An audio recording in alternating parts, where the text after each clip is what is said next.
Hello Internet! It's time for another Wednesday serial, and with all the DC stuff right around the corner, we're doing all Marvel today to balance it out. So get ready, strap in, cause it's going to be marvelous. First up is Deadpool, Fear Itself, the last one, the 3 of 3, with this whole idea that Deadpool's egging on the Walrus to try to do destruction so he can set him up for an easy takedown, but the Walrus isn't so easy to go down. With the premise that simple, and with Hastings on it, the guy behind Dr. McNinja, if you're unfamiliar, I was just hoping for so many jokes and to just be fun the entire way, and a lot of the jokes fell flat, and I feel like maybe without Hastings doing art as well as writing, maybe that's part of the reason why the jokes weren't coming through. But by the end of it, it started to feel a lot better, and some things were translating, so maybe he just needed to get the hang of it, which is kind of unfortunate, because I feel like this was kind of his first step into this foray, and it kind of fell flat, so we'll see if he gets more jobs like this in the future, and if they do, hopefully they pan out a bit better. But I was basically getting this for yucks, and it didn't make me yuck too much, but yeah. And of course, you know, Walrus, a bunch of Beatles jokes. Woo. Next up is issue 3 of Schism! Yes! X-Men, it's just been awesome. And I will say, if you are a fan of child abuse, this is your comic.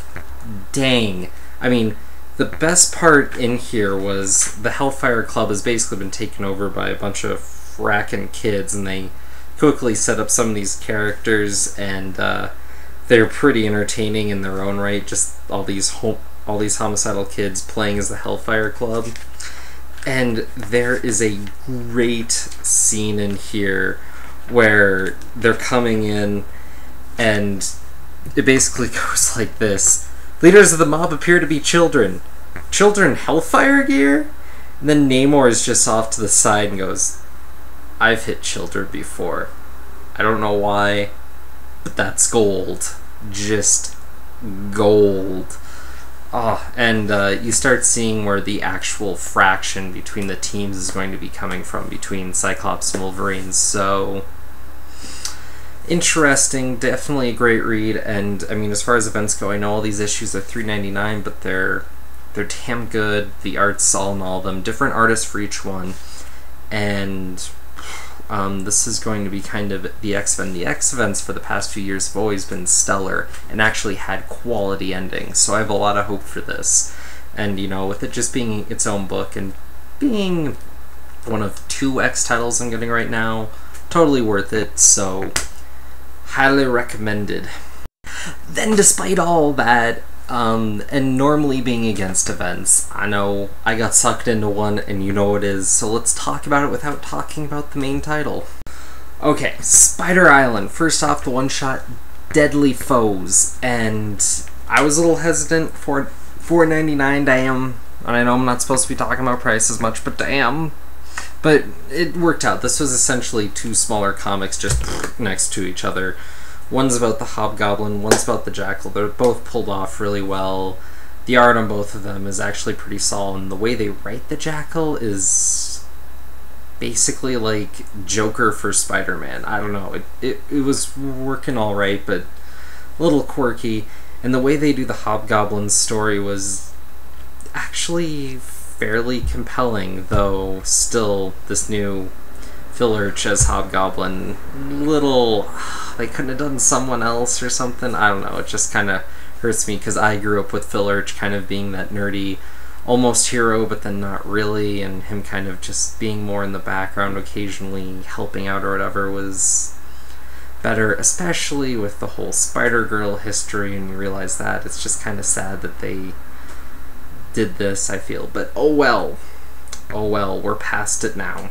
And oddly, this Spider Island one-shot was more for ASM fans than people are really looking to get into Spider Island. There's a little bit in here that actually relates to Spider Island, but I think it's mostly skippable for that. But if you're looking for character development of spider villains, totally the way to go.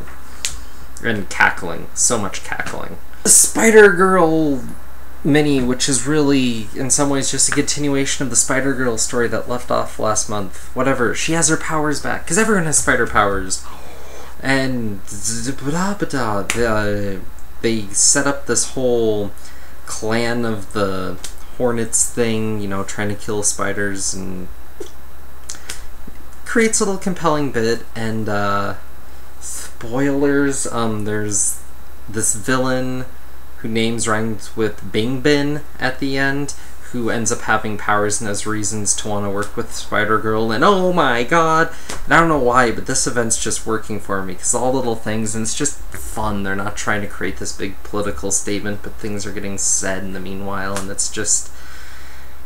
it's a damn good comic event, you know, kind of confined to being spider-related, and I don't think they've done one like this in a while. It's always been some big, huge, mega crossover that loses the point.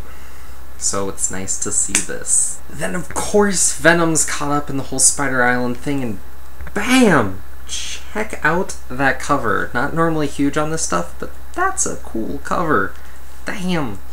And Remender just pulls it off, and you have this spider entity coming around that helps spreads the plague and gets tied up, and you see the way he fights, and they have this whole bit about, you learn more about the lab where Venom's from, and actually for this whole event being so disastrous, it ties into what was going on in the book already so well, and it's just, it's perfect for this, and it's great, and it's wonderful reading. If you haven't been reading this Venom, it's a book that I wasn't expecting much from, but has just been blowing me away every month, so read this if you have to pick one over anything else, because you just go back at a few issues, and this, beautiful. Beautiful, with spider bites everywhere. I know I said I wasn't going to talk about DC, but with the whole new thing and them trying to do all this new stuff, I wanted to say something because I saw some logos. Why? Why? Now look, I get it, they're trying to do a whole new thing, and new logos could definitely be part of that and send a message that this is even bigger than the normal reboot, which they've really been pushing that idea in whatever, 3 years from now, we'll see. But, oh my god, if you're gonna redo the logos, or even really, come on, effectively have a temporary new logo, at least make it good. These are terrible. You're DC Comics. Hell, you're Warner Brothers. You have to have a decent graphic design person as an intern there, looking to make a name for himself. This isn't like extra money. There's enough people on staff there that you have to have someone to do it right. Whoever designed those, I'm sorry, but come on.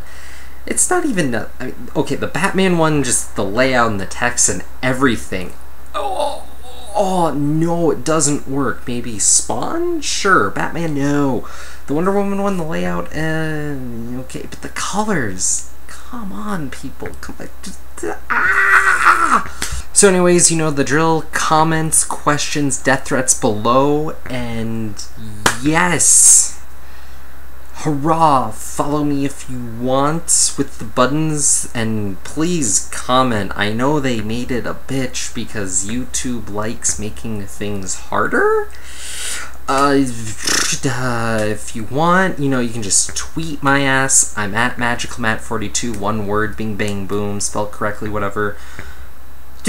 Yeah, I will check you people later. Peace out, bye.